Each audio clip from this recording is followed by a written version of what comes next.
Upaya K3 dimaksudkan dan bertujuan untuk memberikan jaminan keselamatan, melindungi keselamatan, dan meningkatkan derajat kesehatan para pekerja.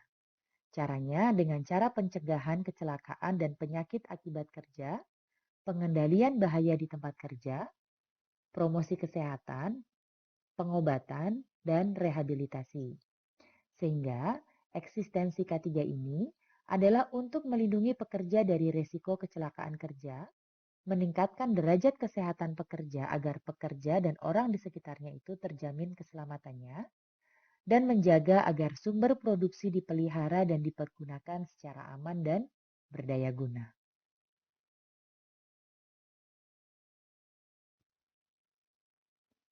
Pelaksanaan K3 di tempat kerja itu dilakukan secara bersama-sama oleh pimpinan atau pengurus perusahaan dan seluruh tenaga kerja yang ada di dalam perusahaan tersebut. Dalam pelaksanaannya, pimpinan atau pengurus perusahaan dapat dibantu oleh petugas K3 dari perusahaan yang bersangkutan. Yang dimaksud dengan petugas K3 ini adalah karyawan internal perusahaan tersebut yang ditunjuk pimpinan untuk menjadi petugas K3 dan dirinya itu memang memiliki pengetahuan atau keahlian di bidang K3. Pengawasan terhadap perusahaan apakah sudah menaati peraturan perundang-undangan di bidang K3 itu dilakukan oleh pegawai pengawas K3 dan ahli K3. Pegawai pengawas K3 adalah pegawai teknik berkeahlian khusus dari Depnaker Trans yang ditunjuk oleh Menaker Trans. Sedangkan ahli K3 adalah tenaga teknik berkeahlian khusus dari luar Depnaker Trans yang ditunjuk oleh Menaker Trans.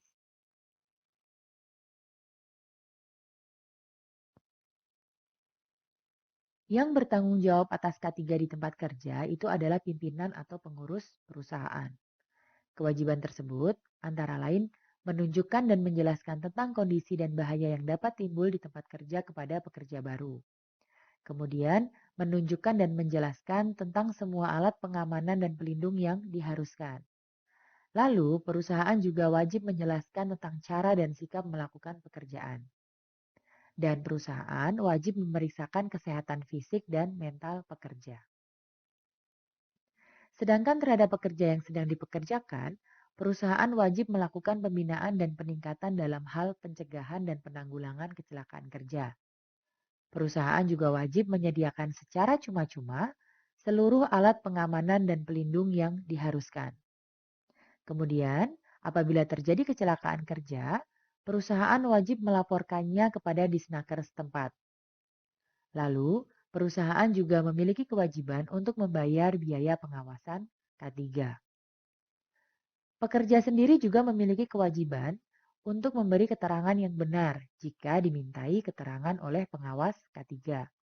Kemudian pekerja atau buruh wajib memakai alat pengamanan dan pelindung yang diharuskan, serta menaati persyaratan K3 yang berlaku. Ini adalah contoh pelaksanaan K3 di salah satu perusahaan. Misalnya perusahaan ini membuat peraturan dan poster yang mewajibkan pekerja atau buruh untuk memakai perlengkapan lengkap seperti pelindung mata, kemudian ada masker, pelindung telinga, sarung tangan, helm, kemudian ada high visibility jacket, safety boots, dan ID card.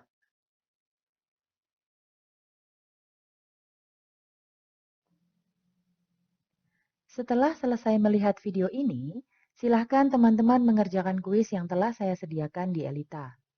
Kuis ada di topik 5, dan seperti biasa waktu pengerjaannya terbatas.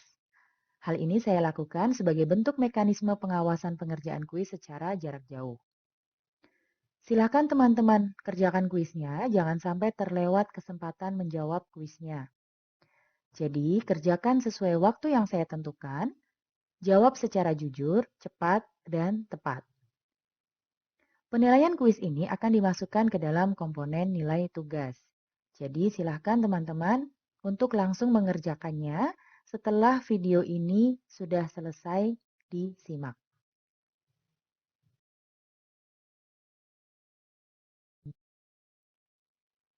Perlindungan kerja terkait dengan jaminan sosial tenaga kerja. Program Jaminan Sosial Tenaga Kerja atau JAMSOSTEK telah melebur dalam Sistem Jaminan Sosial Nasional berkenaan dengan berlakunya Undang-Undang Nomor 40 Tahun 2004 tentang Sistem Jaminan Sosial Nasional dan Undang-Undang Nomor 24 Tahun 2011 tentang Badan Penyelenggara Jaminan Sosial atau BPJS. Beberapa ketentuan yang ada di dalam peraturan perundang-undangan tersebut mengalami perubahan sebagaimana diatur di dalam Undang-Undang Cipta Kerja. Jaminan sosial sendiri adalah salah satu bentuk perlindungan sosial untuk menjamin seluruh rakyat agar dapat memenuhi kebutuhan dasar hidupnya yang layak.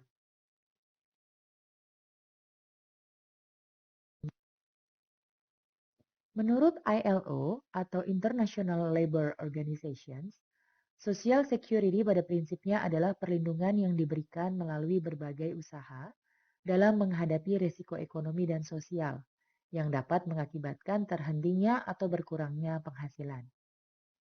Di Indonesia, jaminan sosial tenaga kerja adalah suatu perlindungan bagi tenaga kerja dalam bentuk santunan berupa uang sebagai pengganti sebagian dari penghasilan yang hilang atau berkurang dan pelayanan sebagai akibat peristiwa atau keadaan yang dialami oleh tenaga kerja.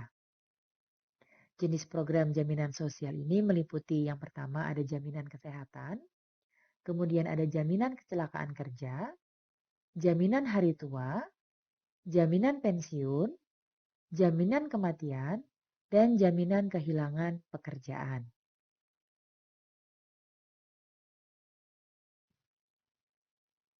Maka dapat disimpulkan, Jamsostek adalah perlindungan bagi pekerja dalam bentuk santunan berupa uang yang meliputi jaminan kecelakaan kerja, kehilangan pekerjaan, kematian, tabungan hari tua, serta pelayanan kesehatan yaitu jaminan pemeliharaan kesehatan. Dalam program Jamsostek Jaminan Kecelakaan Kerja atau JKK, iuran sepenuhnya ditanggung oleh pengusaha dan dibayarkan kepada badan penyelenggara setiap bulan.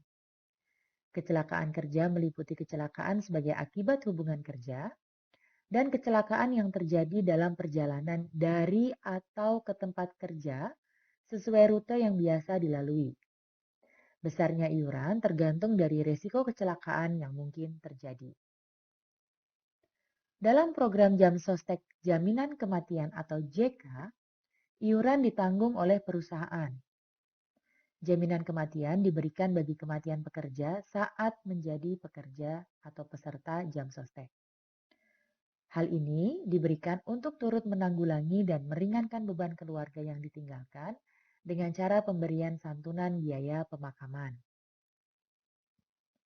Dalam program Jamsostek Jaminan Hari Tua atau JHT, iuran ditanggung perusahaan dan pekerja, di mana penggantian diberikan ketika pekerja beranjak tua dan produktivitasnya menurun, sehingga dirinya perlu diganti dengan pekerja yang lebih muda. Penggantian tersebut termasuk cacat tetap dan total. Manfaat diberikan secara sekaligus pada saat pekerja memasuki masa pensiun. Sedangkan dalam program Jamsostek Pemeliharaan Kesehatan, iuran ditanggung oleh perusahaan.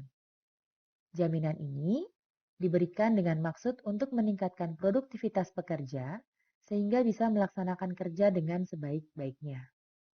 Jaminan ini adalah upaya penanggulangan dan pencegahan gangguan kesehatan, antara lain pemeriksaan, pengobatan, dan perawatan termasuk kehamilan dan persalinan. Dalam proses Jamsostek, jaminan kehilangan pekerjaan, iuran berasal dari pemerintah dan rekomposisi iuran dari program jaminan kecelakaan kerja atau JKK dan juga jaminan kematian atau JKM. Jaminan kehilangan ini diselenggarakan untuk mempertahankan derajat kehidupan yang layak pada saat pekerja atau buruh kehilangan pekerjaan. Manfaat jaminan kehilangan pekerjaan berupa uang tunai, akses informasi pasar kerja, dan pelatihan kerja. Dalam jaminan pensiun, iuran ditanggung oleh perusahaan dan pekerja. Manfaat yang diberikan adalah sejumlah uang yang dibayarkan setiap bulan kepada peserta. Jadi, berbeda dengan jaminan hari tua yang dibayarkan sekaligus satu kali saja saat pekerja tadi memasuki masa pensiun, maka dalam jaminan pensiun, iuran ini yang ditanggung oleh perusahaan dari pekerja tadi, manfaatnya diberikan kepada si pekerja yaitu setiap bulannya.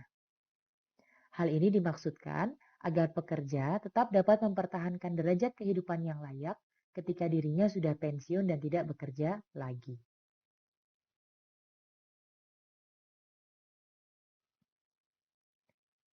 Syarat wajib kepesertaan jam sostek adalah ketika pengusaha telah mempekerjakan 10 orang atau lebih di dalam perusahaannya, atau pengusaha telah membayar upah paling sedikit 1 juta rupiah.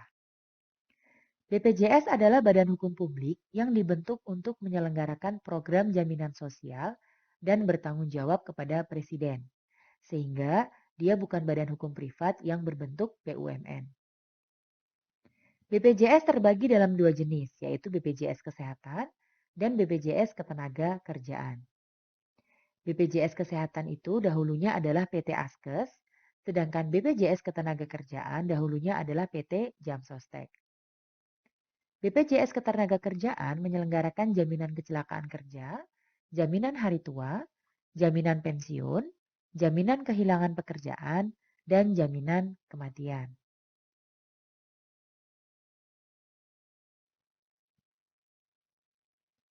BPJS sebagai badan hukum publik berwenang untuk mengenakan sanksi administratif, meminta pengenaan sanksi, melakukan pengawasan terhadap kepatuhan dalam penyelenggaraan program jaminan sosial, dan melakukan pemeriksaan atas kepatuhan dalam penyelenggaraan program jaminan sosial.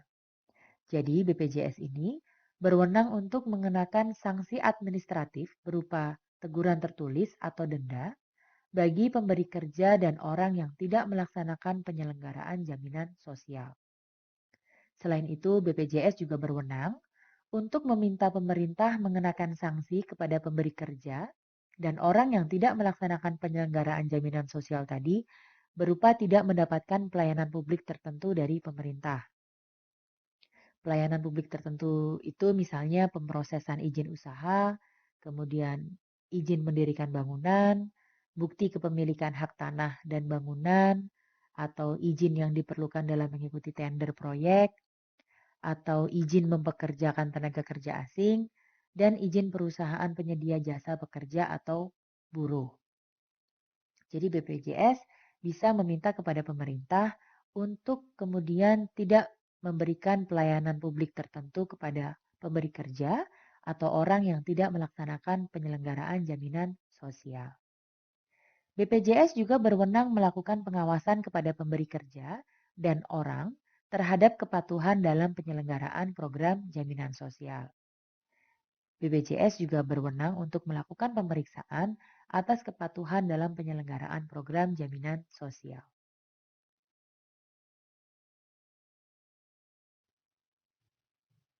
Minggu lalu saya sudah menyampaikan tugas untuk teman-teman mengenai review ketentuan Undang-Undang Ketenagakerjaan dan perubahannya di dalam Undang-Undang Cipta Kerja. Jadi, kemarin saya minta teman-teman untuk baca Undang-Undang Cipta Kerja dan Undang-Undang Ketenagakerjaannya.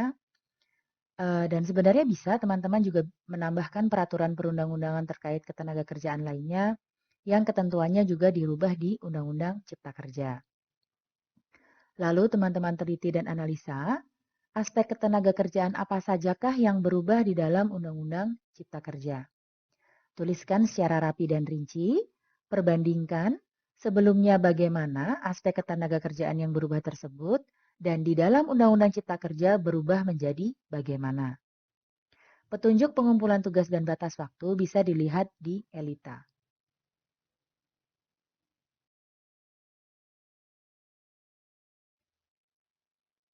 Demikian penjelasan tentang materi perkuliahan hari ini. Semoga teman-teman dapat memahami dengan baik apa yang saya sampaikan. Seperti biasa, jika ada pertanyaan, teman-teman bisa menyampaikan kepada saya melalui forum diskusi yang saya sediakan di Elita atau di WA Grup Kelas. Terima kasih atas perhatiannya. Mohon maaf masih banyak kekurangan dan insya Allah kita akan bertemu kembali dalam perkuliahan selanjutnya. Wassalamualaikum warahmatullahi wabarakatuh.